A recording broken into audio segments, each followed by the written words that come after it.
ಯಾರು ನನ್ನ ಈ ಶೋಕಕ್ಕೆ ಕಾರಣ? ಯಾರು?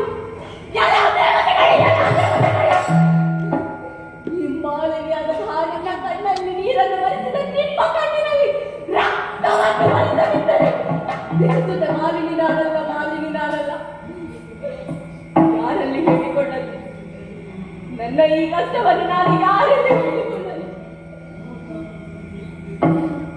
ಇದ್ದಾನೆ, ನನಗೊಬ್ಬ ಮಗನಿದ್ದಾನೆ, ಸಮಾನ ಸಮರ್ಥನಾದ ಮಗ ಮಹೇಶನಿದ್ದಾನೆ. ಅವನೇ ಸರಿ. ಅವನನ್ನು ಇಲ್ಲಿಗೆ ಕಳಿಸಿ ಸಮಸ್ತ ವಿಚಾರಗಳನ್ನು ಅವನಲ್ಲಿ ತಿಳಿಸಿ ಆ ದೇವತೆಗಳಿಗೆ ಸರಿಯಾದ ಶಿಕ್ಷೆ ಮಾಡ್ತಾನೆ. ಕರೆಯುತ್ತೇನೆ, ನನ್ನ ಮಗನನ್ನು ಕರೆಯುತ್ತೇನೆ. ನನ್ನ ಮಗ ಮಹೇಶ